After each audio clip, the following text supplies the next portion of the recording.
Bueno, mis hermanos, le damos gracias a Dios por estar aquí nuevamente reunidos, una vez más en su casa, donde Dios prometió que donde estén 2 o 3 reunidos en su nombre, ahí Él estaría en medio de ellos, y estamos seguros de que nuestro Dios está aquí con nosotros, y qué bueno que Él está con nosotros, porque de hecho sin Él nada podemos hacer, como dice la Escritura. Hermanos, les invito a continuar en la clase que estamos dando acerca de la Confesión Bautista de Fe de 1689, y estamos en el capítulo número 8, que Dios mediante hoy ya le demos final, y estamos viendo la doctrina de Cristo el mediador. Y realmente es impresionante cómo vemos las características de Dios, de nuestro Señor Jesucristo. Vemos sus atributos, hemos visto la necesidad que teníamos de un mediador. Era el único mediador. Vemos cómo la incapacidad que nos dejó el pecado, Dios tuvo que hacer un pacto, y ese pacto tuvo que Él mediar para restituir a ese pueblo que se había perdido por causa del pecado. Y entonces vemos a través de este capítulo, que la hemos tocado ya en varias clases, vemos cómo el Señor Jesucristo era ese mediador sin igual. Pero los autores de la Confesión de Fe, viendo que este párrafo, el hecho que sea corto, el párrafo número 9 de este capítulo 8, pero no deja de tener una gran importancia, y es que nos deja como principal tema la exclusividad de Cristo como mediador. Y eso es muy importante. ¿Por qué Cristo y no otro? Si la Trinidad se compone en 3 personas, ¿por qué tuvo que ser Cristo? Bueno, y es que también podemos ver como primariamente el carácter protestante de este documento de la Confesión Bautista de Fe, ya que los autores dedicaron este párrafo para la exclusividad de Cristo como mediador. Y es que también en esos años la Iglesia Católica, hermanos, estaba haciendo mucha influencia, mucha fuerza con el tema, sobre todo de que impulsaba desde siempre la imagen de María como intercesora, como mediadora, y era una gran necesidad de que los protestantes de esa época, de que la Iglesia de la Reforma en esa época pusiera cerco entre las doctrinas que creemos de la gracia, el tema de Cristo como mediador exclusivo. Y entonces, por eso los autores de la Confesión de Fe vieron la necesidad de explicar esto. Y entonces empieza el relato, los autores de la Confesión de Fe, hablando, dice que este oficio de mediador entre Dios y el hombre es propio únicamente de Cristo, quien es profeta, sacerdote y rey de la Iglesia de Dios, y no puede ser transferido de él a ningún otro, ni en su totalidad, ni en parte alguna. Bueno, y es que la Confesión Bautista de Fe dice que este oficio de mediador es propio y únicamente de Cristo. Y bueno, y es que si podemos ver los oficios que componen a este mediador, vemos cómo los autores de la Confesión de Fe hablan de que Cristo, quien es profeta, sacerdote y rey. Y vemos en la palabra de Dios que Él no solamente fue el único profeta. De hecho, hubieron varios profetas, de hecho, hubieron varios sacerdotes, la orden levítica, y vemos varios reyes. Pero aquí podemos ver una cosa muy particular, que Dios comprende las 3, pero encima de eso tiene otra cosa. Y es que pueden haber oído varios profetas, y es que el profeta, ¿qué era lo que hacía? ¿Cuál era la función del profeta? Llevar la palabra de Dios de parte de Dios al pueblo. Pero él él no es solamente es profeta por llevar la palabra de Dios, sino que él es la palabra de Dios. Él es el Verbo encarnado.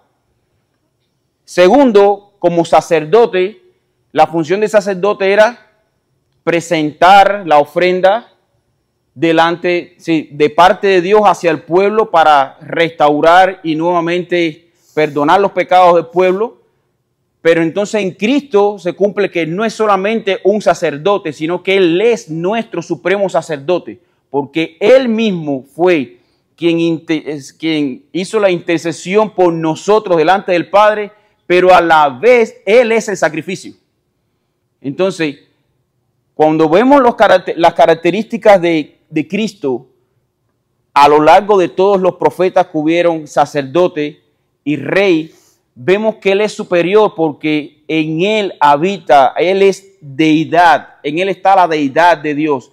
Y la diferencia entonces de que no podía haber uno como Él, porque aún en la humanidad de Cristo, a pesar de que fue tentado, pero fue tentado sin pecado. Y vamos a buscar Timoteo capítulo 1, capítulo 2, versículo 5. Primera de Timoteo capítulo 2, versículo 5.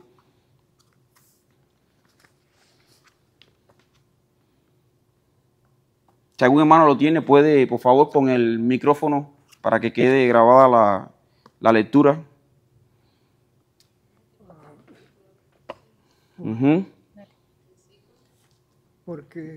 Capítulo 2, versículo 5. Porque hay un solo Dios y un solo mediador entre Dios y los hombres, Jesucristo hombre, el cual se dio a sí mismo en rescate por todos, de lo cual se dio testimonio a su debido tiempo. Sí, ahí está bien. Y fíjense cómo viene diciendo el 5.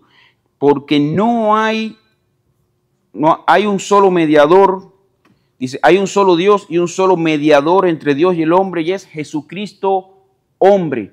Y es que la parte humana de Cristo era tan importante como la primera, porque como hemos estudiado, Él tenía que pasar la prueba que Adán desaprobó en el Edén. Adán fue como cabeza federal, fue pasado por una prueba, se le dio la ley, y esa ley él la quebrantó, que era de no comer del árbol. Pero en Cristo, pasando la prueba, tenía que ser de una naturaleza humana para poder ser tentado. Y segundo, sin pecado. Y entonces, al él no tener pecado, aún después de pasar esta prueba, se convierte en las tres características que necesitábamos nosotros para que un mediador nos representara en un nuevo pacto, era que fuera profeta. Bueno, Él es más que un profeta, Él es la palabra de Dios, el Verbo encarnado. Sacerdote, Él mismo se dio en una cruz, Él era el que guió el sacrificio y Él fue el sacrificio. Y entonces a la humanidad no podíamos tener un mejor mediador que Él, porque Él, siendo hombre, fue sin pecado. Ahora, ¿quién de nosotros puede haber otro sustituto que tenga esas tres características? No hay nadie que no tenga pecado. El único hombre, 100% hombre, fue Cristo, que nos representó como segunda cabeza federal sin pecado. Y por tanto que no tenía pecado, la muerte, Él no tuvo que morir, matar o tener un sacrificio como sacerdote para primero limpiar su pecado, como hacía el sacerdote en la ordenanza levítica, que tenía primero que dar un sacrificio para limpiar sus pecados, para después dar un segundo sacrificio por el pecado del pueblo. En Él no tenía que haber ese sacrificio porque Él no tenía pecado. Entonces, y como profeta, Él es palabra de Dios. Él es la palabra de Dios. O sea, que cuando vemos los tres oficios de Cristo, vemos que es inigualable que alguien más pueda tomar su lugar, porque Él es el todo que a la vez es Dios. Entonces, al no tener otro semejante a Él, lo convierte, esa es la exclusividad de que no había otro mediador que pudiera tomar ese lugar, no solo redentor, sino reconciliador entre Dios y el hombre. Esa es la exclusividad que los autores de la confesión de fe nos vienen hablando en este párrafo. De hecho, si buscamos Juan capítulo 14, versículo 6, un texto también muy conocido. En Juan capítulo 14, versículo 6 dice, Jesús le dijo, yo soy el camino, la verdad y la vida. Nadie viene al Padre si no es por mí. Y no está diciendo el texto de que, bueno, yo soy el camino más rápido, yo soy el camino más seguro, dando alguna ilusión de que hay otro camino. No. ¿Cómo dice el texto? Yo soy el camino. Yo soy la verdad. Yo soy la vida. Dice, nadie viene al Padre si no es a través de mí. Entonces, ahí podemos ver no solamente la necesidad de que nosotros necesitábamos de un mediador, sino la calidad extrema de lo que hace único a Cristo como mediador. Y es que no hay otro, hermanos, nuestras oraciones no son escuchadas delante de Dios a menos que vengan en el nombre de su Hijo Jesús. Y cuando nosotros oramos, no estamos orando y vamos a ponerle en el nombre de tu Hijo Jesús para que la oración suene bonita, porque por tradición la iglesia la ha dicho así, porque es un cierre genial de una oración. No, es porque si no lo cierras en el nombre de Cristo, nuestras oraciones no son escuchadas. ¿Por qué? Porque Él es el camino, Él es la verdad y Él es la vida. De hecho, cuando nuestro Señor Jesucristo nos dice, cuando vayáis a orar, oréis de esta manera. Y cuando vemos toda la oración, vemos que es Cristo intercediendo en toda la oración por nosotros. Padre nuestro que estás en los cielos, ¿cómo nosotros podemos ser llamados, cómo nosotros podemos llamar a nuestro Padre si no somos convertidos en hijos? ¿Y hijo a través de quién? A través de la sangre de Cristo. Que estás en los cielos, santificado sea tu nombre. ¿Cómo nosotros podemos santificar a alguien que es santo? Para santificar a alguien que es santo, primeramente nosotros tenemos que ser santos. ¿Y somos santos a través de quién? A través de la sangre de Cristo. Y si seguimos toda la oración, vamos a ver el mismo patrón. Hasta que termina aquí. Y todo esto lo pides en el nombre del Hijo, de tu Hijo Jesús. Amén. Y es que todas las oraciones, aunque el Espíritu Santo, dice el texto, que intercede por nosotros con gemidos indecibles, pero es el Cristo quien por medio de su obra en la cruz, por medio de esa mediación, es que nosotros somos reconciliados y escuchados por el Padre. Si alguien tiene alguna duda, comentario, ¿sí? No, quería aclarar, hermano, la importancia de... El micrófono, por favor, el que tenga el micrófono, acércaselo ahí, hermano, para que tenga grabado el comentario. Aquí está bien, desde aquí se oye.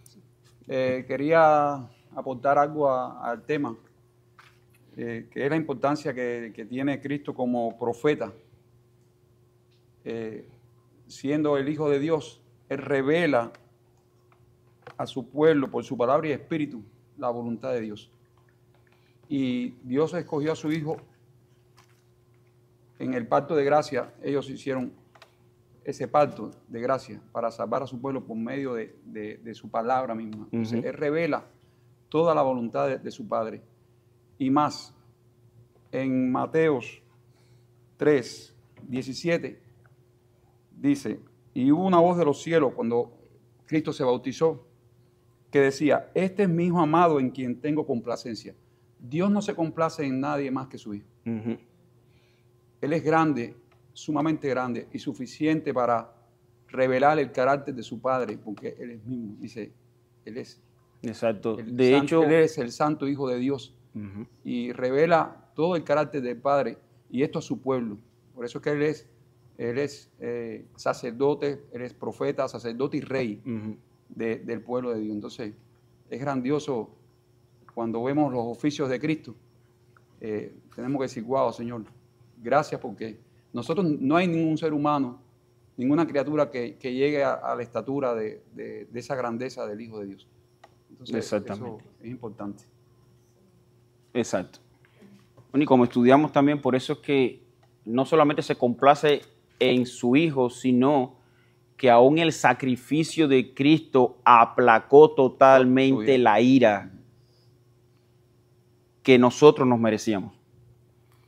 Sí, muy buen comentario, mi hermano. Dice, bueno, hermano, con respecto a los oficios de Cristo como mediador, podemos ver que Dios dice que Él es profeta, sacerdote y rey. Y entonces, como hemos visto, el profeta era quien traía la palabra de Dios, él era el mensaje, Él es nuestro profeta supremo. Como sacerdote era quien llevaba el sacrificio delante del altar. Él es el que ministra ese sacrificio y encima de eso, Él es el sacrificio.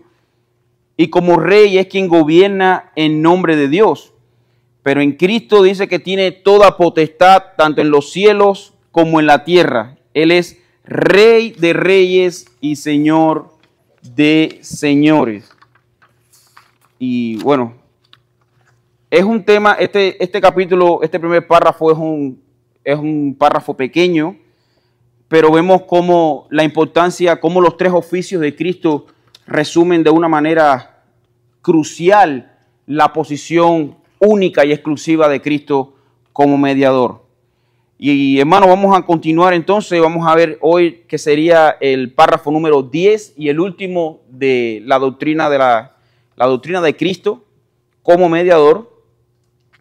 Y dice los autores de la Confesión de Fe que este número y orden de oficios son necesarios, pues por nuestra ignorancia tenemos necesidad de su oficio profético, por nuestra separación de Dios y la imperfección del mejor de nuestros servicios, necesitamos su oficio sacerdotal para reconciliarnos con Dios y presentarnos aceptables a Él. Y por nuestra renuncia y total incapacidad para volvernos a Dios y rescatarnos a nosotros mismos y protegernos de nuestros adversarios espirituales, necesitamos su oficio regio para convencernos, para someternos, atraernos, subyugarnos, librarnos y preservarnos por su reino celestial. Bueno, los autores de la Confesión de Fe ya aquí vienen cerrando y dejando hasta cierto punto una entrada al próximo capítulo que vamos a ver, que se llama nada más y nada menos del libre albedrío, un tema bastante controversial y de muchas ideas dentro del mundo cristiano, ¿no? ¿Y por qué digo esto? Porque vamos a ir viendo al final de este párrafo el gobierno establecido, la necesidad que nosotros tenemos de que entre los oficios de Cristo sea Rey de reyes y Señor de señores. Y hermano, este párrafo vamos a resumirlo, vamos a verlo con 3 puntos o 3 encabezados. Vamos a ver nuestra necesidad de un profeta. Como segundo vamos a ver nuestra necesidad de un sacerdote. Y como último veremos la necesidad de tenerlo a Él como Rey. Y primeramente los autores de la Confesión de Fe vienen citando que tenemos una necesidad de profeta. ¿Por qué? Y algún hermano que me lea las primeras 3 oraciones, las primeras 3 líneas del párrafo 10. Este número y orden de oficios son necesarios, pues por nuestra ignorancia tenemos necesidad de su oficio profético. Ahí, déjalo ahí, hermano. De la hermanita. Primeramente dice, este número y orden. Y es importante esta secuencia que vienen dando los autores de la Confesión de Fe. Dice, este número y orden de oficios son necesarios por nuestra ignorancia. Y es que primeramente por el poder de que es que nosotros vemos nuestros pecados y venimos a arrepentimiento. Por el poder de la palabra. Y entonces, por eso es que decía, por la necesidad de ese oficio profético, debido a nuestra ignorancia. Y vamos a buscar, hermanos, Juan capítulo 1, versículos 17 y 18. Lo tiene El Evangelio de Juan, capítulo 1, versículo 17 y 18. Porque la ley fue dada por medio de Moisés. La gracia y la verdad fueron hechas realidad por medio de Jesucristo. Nadie ha visto jamás a Dios, el unigénito Dios, que está en el seno del Padre, Él lo ha dado a conocer. Y es interesante lo que dice el texto. Viene primeramente desde el 17, dice, pues la ley por medio de Moisés fue dada, pero la gracia y la verdad vinieron por medio de Cristo. Cuando Cristo vino, no solamente se nos presentó de una manera para que nosotros viéramos a Dios, sino que Él nos reveló la gracia y la verdad. No había otro. De hecho, la ley no deja de ser verdad. La ley es verdad.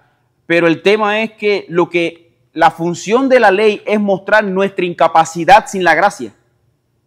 Ahora, la venida de Cristo nos muestra la gracia que viene siendo el sello de ese nuevo pacto de gracia. Él es la gracia y Él es la verdad. O sea, tenemos necesidad de nuestro Señor como mediador de este pacto, porque sin Él la gracia no es efectiva en nosotros. Sin Él no andaríamos en la verdad. Y Cristo no vino para que nosotros anduviéramos en la verdad, sino para que nosotros viéramos y viviéramos la verdad, porque Él es la verdad. Y quiero que entiendan esto, porque a veces hay términos que se pueden confundir. Una cosa es tener algo y otra cosa es ser algo.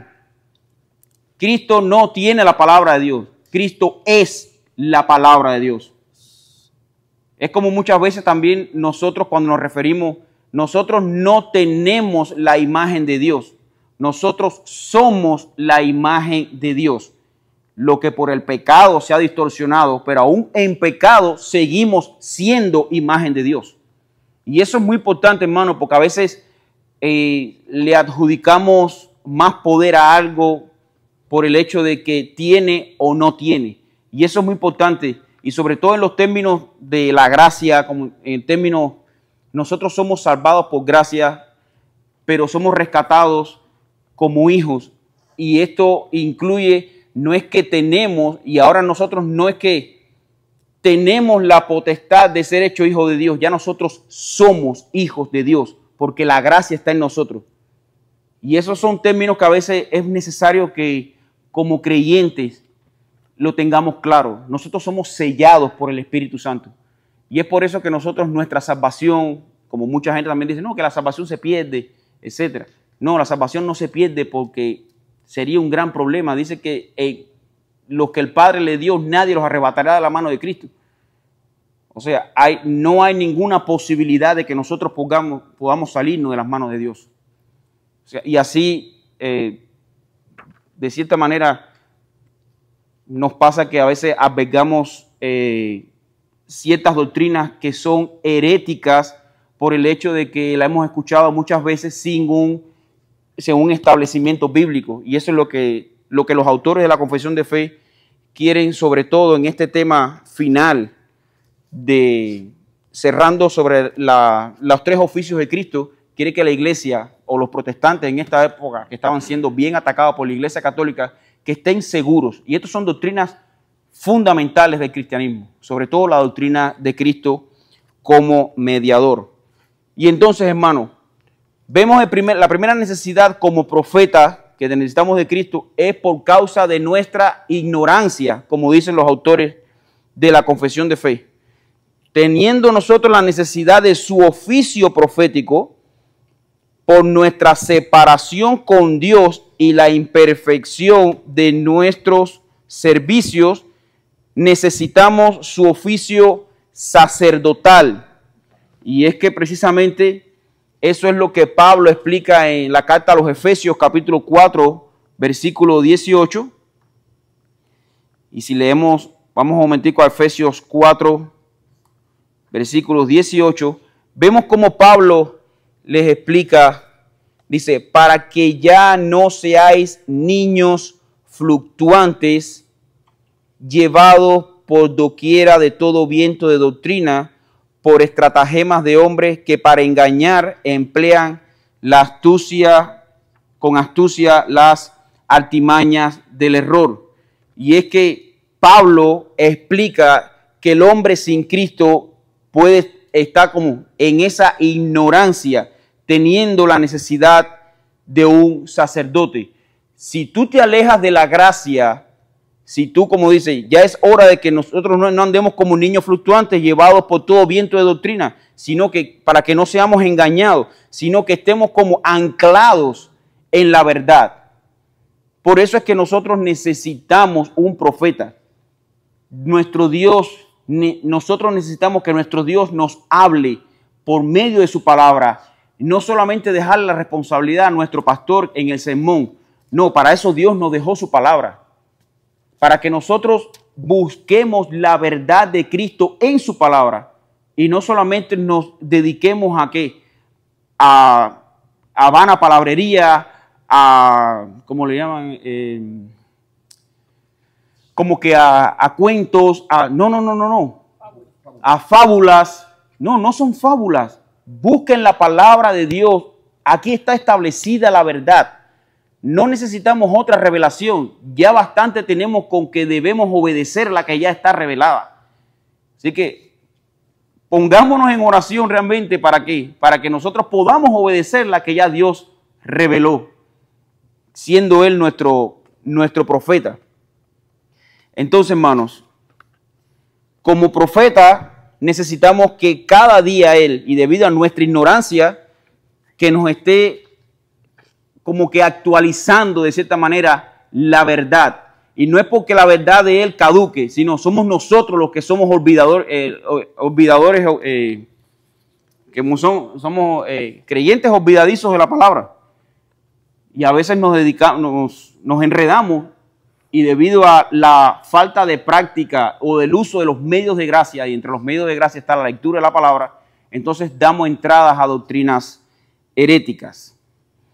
Entonces los autores de la confesión de fe ven la necesidad de que no solamente tener esta necesidad de un profeta, y eso es importante, hermanos, porque cuando Cristo murió en la cruz, ahí no quedó, o sea, ya ahí Él pagó por nuestros pecados, nos justificó, su gracia se hizo efectiva en nosotros, pero Él no paró ahí. Su oficio aún continúa, eso es continuista hasta que el Señor venga, porque es que necesitamos continuamente de su oficio, primeramente, como dicen los autores de la confesión de fe, que este número y orden de oficios son necesarios, que primeramente no nos falte el oficio profético. Segundo, vemos también, como dicen los autores de la confesión de fe, que por causa a nuestra separación de Dios, necesitamos su oficio sacerdotal para reconciliarnos con Dios y presentarnos aceptables a Él. Y vamos a buscar algunos textos. Colosenses capítulo 1, versículo 22. Colosenses capítulo 1, versículo 21 al 22.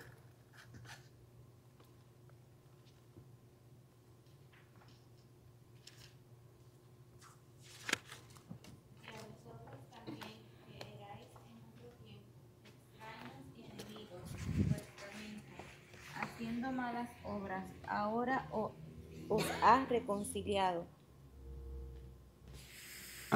El 22.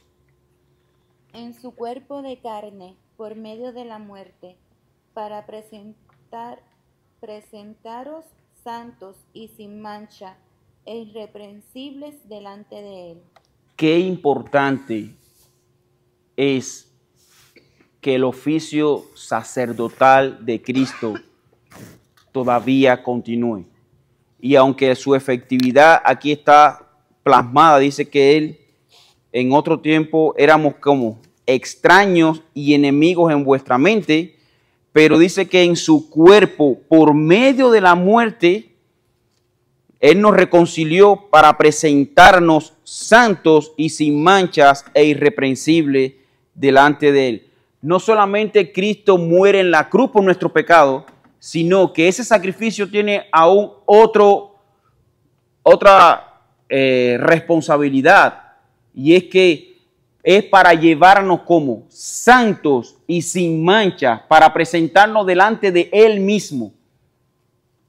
Y es por eso que necesitamos el oficio, que es la gran necesidad de ese oficio sacerdotal. Y es que, hermano, en Gálatas 5, versículo 17, vemos cómo tenemos nosotros esa lucha crónica entre nuestro espíritu y la carne. Dice Gálatas 5, 17, porque el deseo de la carne es contra el espíritu y el del espíritu es contra la carne. Y estos se oponen entre sí para que no hagáis lo que quisierais.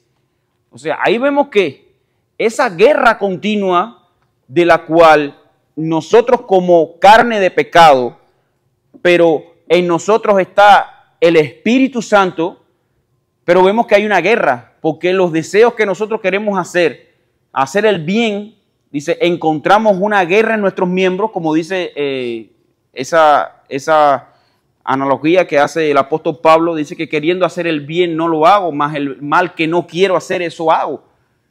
Y al final termina diciendo que miserable de mí, ¿quién me librará de qué? De este cuerpo glorioso, hermoso, no, de este cuerpo de muerte. Y es que eso es lo que tenemos. Nuestro pecado ha hecho que este cuerpo sea un cuerpo de muerte. Pero lo que vale es el espíritu renovado, es la gracia de Dios que nos ha sellado delante de Él y es su Espíritu Santo viviendo en nosotros. Y por eso que ese oficio tiene que ser continuo, porque nosotros continuamente necesitamos su palabra, pero necesitamos que su Espíritu Santo dé testimonio a nuestro espíritu de que somos hijos de Dios. Es un oficio continuo que Dios hace en nosotros. ¿Sí, hermano? Nando, quisiera leer un texto que apoya lo que estás enseñando. Que está en Hebreos 7, verso 22. ¿Lo puedo leer? Sí, hermano. Y dice, por tanto, Jesús es hecho fiador de un mejor pacto, y los otros sacerdotes llegaron a ser muchos, debido a que por la muerte no podían continuar. Mas este, por cuanto permanece para siempre, tiene un sacerdote inmutable, por lo cual puede también salvar perpetuamente a los que por él se acercan a Dios, viviendo siempre para interceder por ellos. Porque el sumo sacerdote nos convenía santo, inocente, sin mancha, apartado de los pecadores y hecho más sublime que los cielos, que no tiene necesidad cada día, como aquellos sumos sacerdotes, de ofrecer primero sacrificios por sus propios pecados y luego por los del pueblo, porque esto lo hizo una vez para siempre, ofreciéndose a sí mismo.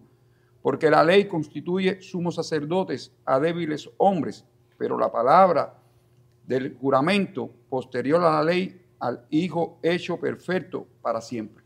Amén. Ahí está. Entonces no tenemos un sumo sacerdote que inicialmente, como dice el texto, tiene que primeramente ofrecer sacrificios.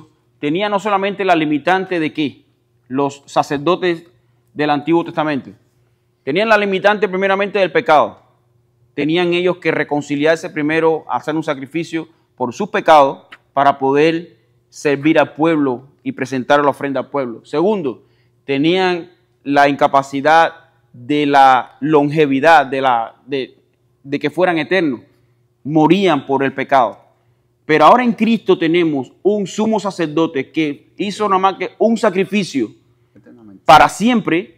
Es válido porque Él satisfizo la ira de Dios en la cruz como sacerdote, como sacrificio, y como sacerdote Él no tiene que morir por su pecado, sino que Él simplemente se ofreció Él mismo, hizo el sacrificio, exponiéndonos a nosotros delante de Dios, pagado por su sangre, y eso es una vez y para siempre. Entonces, su sacerdocio hecho perfecto para siempre, comenzó desde la cruz y va a continuar hasta la eternidad. Amén. Porque aun cuando estemos en el cielo, Él va a seguir siendo nuestro profeta, nuestro sacerdote y nuestro rey. Aunque ya no necesitemos sacrificios, pero siempre vamos a recordar que Él fue quien nos salvó.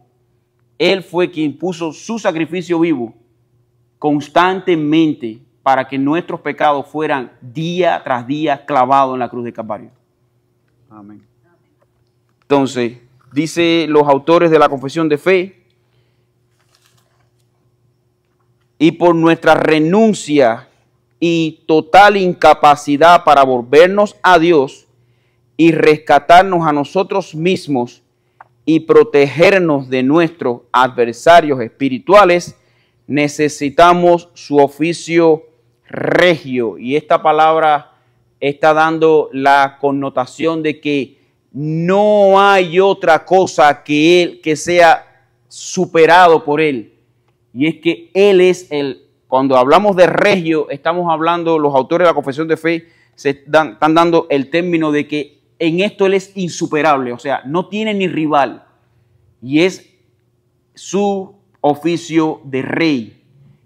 Su gobierno está desde los cielos hasta los cielos, desde el principio hasta el fin, desde el alfa y hasta el omega. O sea, Él gobierna en todos los tiempos y ha sido Él todo el tiempo.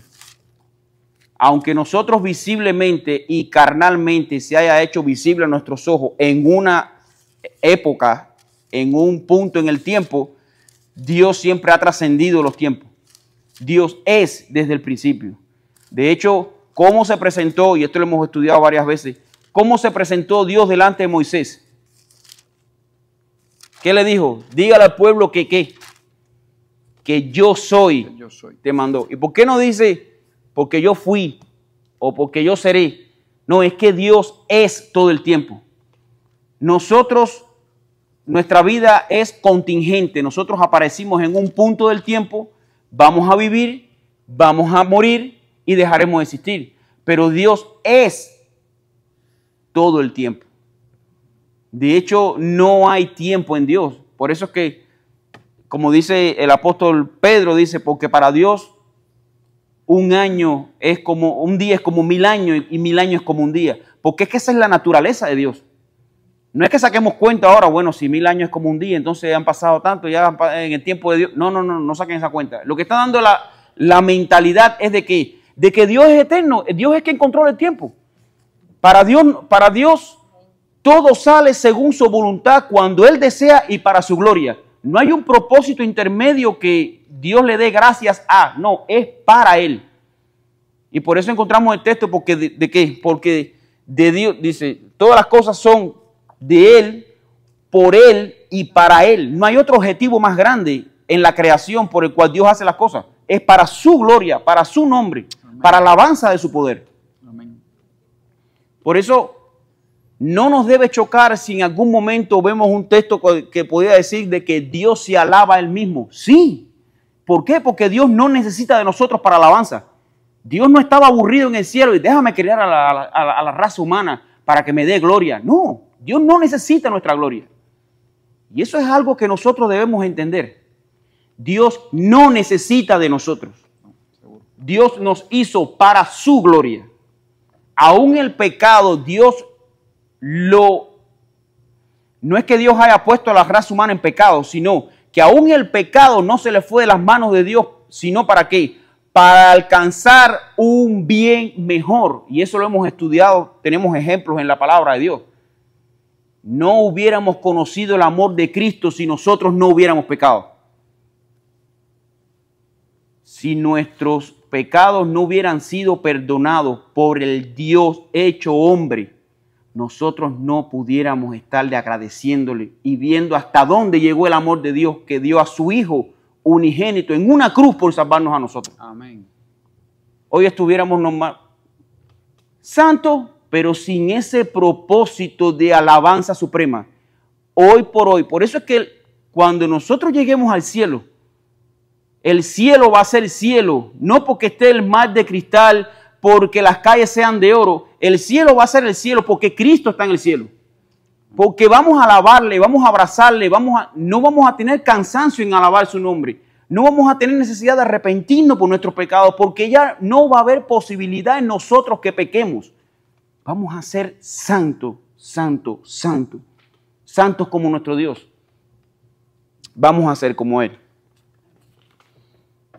Entonces, parte de eso sigue diciendo los autores de la Confesión de Fe.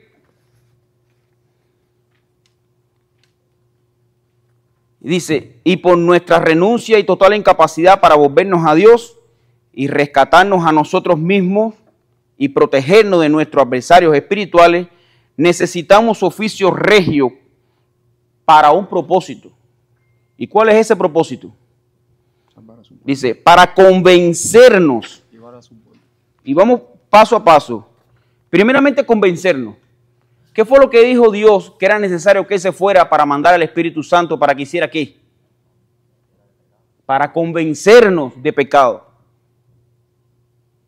Y Cristo no fuerza nuestras voluntades, pero sí nos deja saber como profeta, sacerdote y rey que nosotros necesitamos ser ¿qué? Convencidos de nuestros pecados y dirigidos por su poder. Y aquí primeramente estaba hablando la necesidad que tenemos de rey por aquí, para convencernos. Segundo, someternos, atraernos o subyugarnos. Este término se usa, es simultáneo, atraernos. Y a veces yo sé que subyugarnos suena un poco duro para nuestros oídos, pero realmente eso es parte de la dirección de Dios para con nosotros.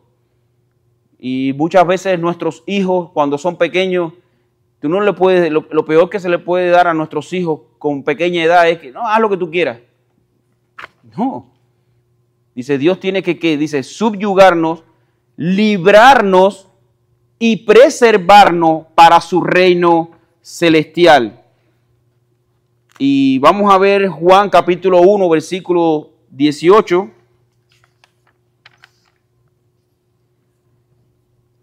El Evangelio de Juan, capítulo 1, versículo 18.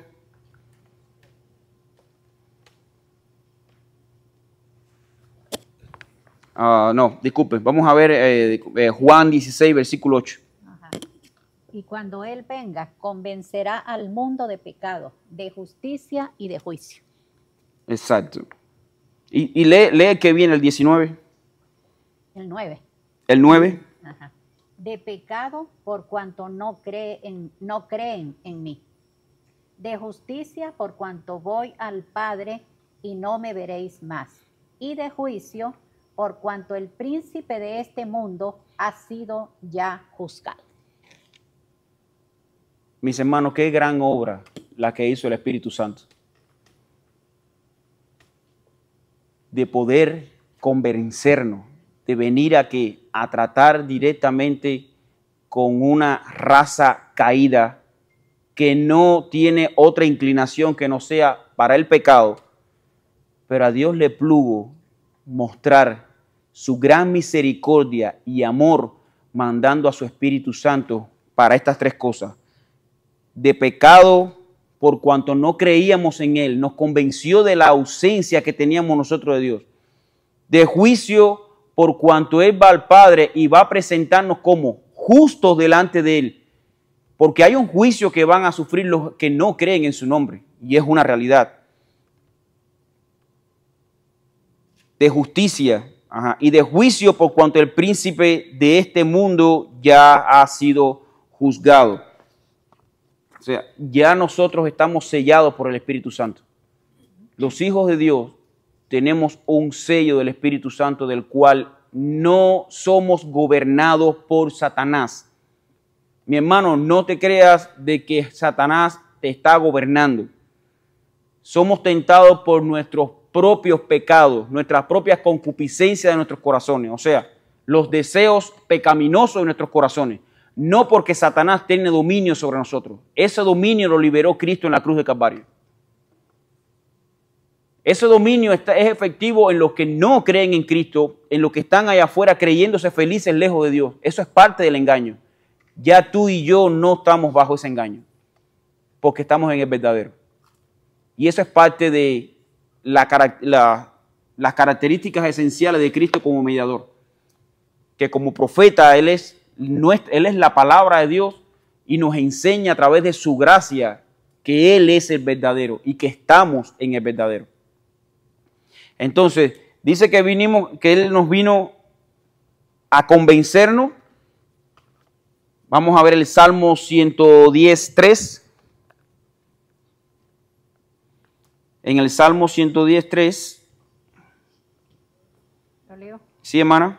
Tu pueblo se te ofrecerá voluntariamente en el día de tu poder, en la hermosura de la santidad, desde el seno de la aurora, tienes tú el rocío de tu juventud. Dice, y eso es lo que ese texto explica, el atraernos y el subyugarnos, o sea, atraernos a Él. Nos trae con amor. De hecho, dice, y tu pueblo se te ofrecerá como obligadamente. ¿Cómo dice el texto?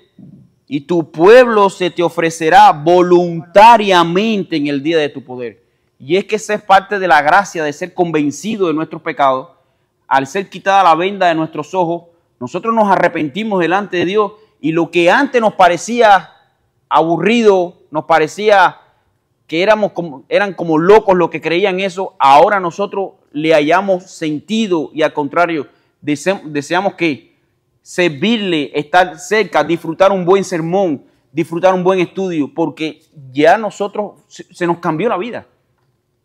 Y ahora lo que nos alejaba de Dios, que era su palabra, porque lo hallábamos tropiezo en Cristo, hoy no, hoy nosotros la entendemos y le damos gracias por entenderla.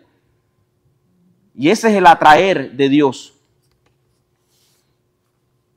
Y vamos a buscar Lucas capítulo 1, versículos 74 y 75. Sí, hermano. Concédenos.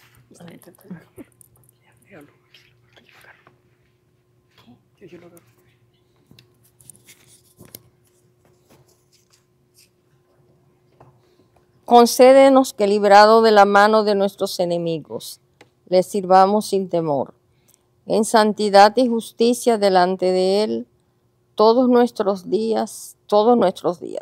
Exacto. Entonces, ¿qué sucede ahí? Dice que librados de nuestros enemigos sin temor, les sirvamos en santidad y en justicia delante de Él todos nuestros días. Y eso apoya el fin de las palabras en este capítulo, los autores de la Confesión de Fe, que dicen que no solamente a convencernos, dice atraernos, subyugarnos, librarnos y preservarnos para su reino celestial. Y así terminan los autores de la Confesión de Fe esta doctrina de Cristo como mediador, y es que en el ejercicio de no solamente de profeta, Dios nos muestra con su palabra la incapacidad que nosotros teníamos de acercarnos a Él.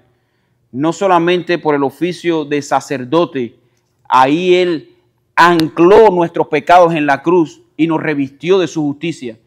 Y como Rey ejerce autoridad y dominio sobre nosotros para llevarnos a hacer su voluntad, que es la mejor de las voluntades, para ser llevado ¿a dónde?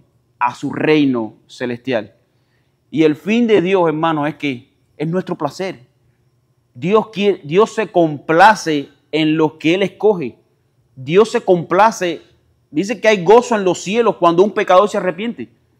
Dios no está para venir, wow, que imagínate, tengo que venir a la iglesia domingo. No, hermano, vamos a la iglesia porque vamos a encontrarnos con nuestro Salvador, con nuestro Rey. Amén. Ese es el cambio de corazón.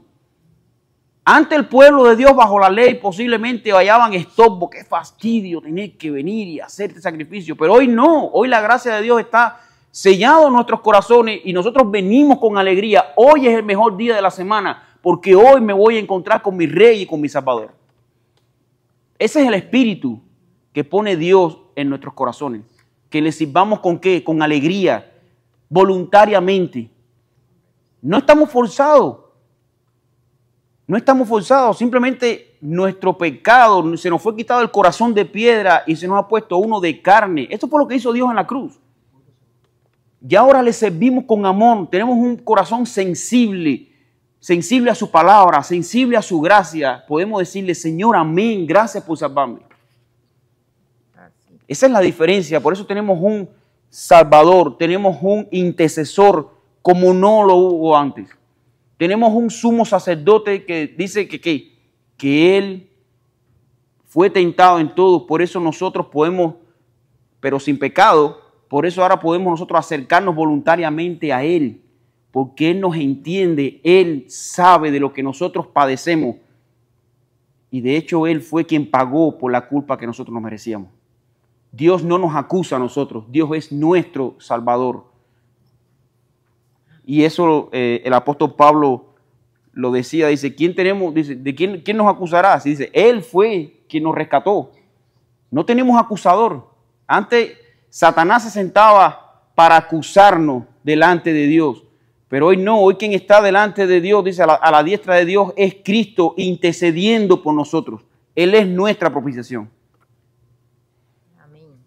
Bueno, mis hermanos, si tienen alguna duda, comentario, vamos a terminar en oración esta clase. Señor, te damos gracias, Padre, por tus misericordias. Gracias por darte, Dios mío, voluntariamente encerrar un pacto con tu Padre, Señor, donde nosotros éramos los mayores beneficiados, donde tú derramando tu sangre, Padre, nos diste perdón, vida eterna y nos preparas, nos guías, nos aseguras para que no nos perdamos en el camino, sino que lleguemos a nuestro destino final, que es tu gloria, Señor. Oh, gracias, Padre, porque todo esto no es porque éramos mejores que los demás, sino al contrario, porque éramos terribles y que si tú no llegas a nosotros, nosotros nunca íbamos a ir a ti, Señor. Gracias por acordarte de nosotros, por amarnos, por morir por nosotros, por rescatarnos, limpiarnos, glorificarnos, santificarnos, Padre. Gracias, Señor. Por los méritos de tu Hijo Jesús te lo pedimos todas estas cosas. Amén. Amén.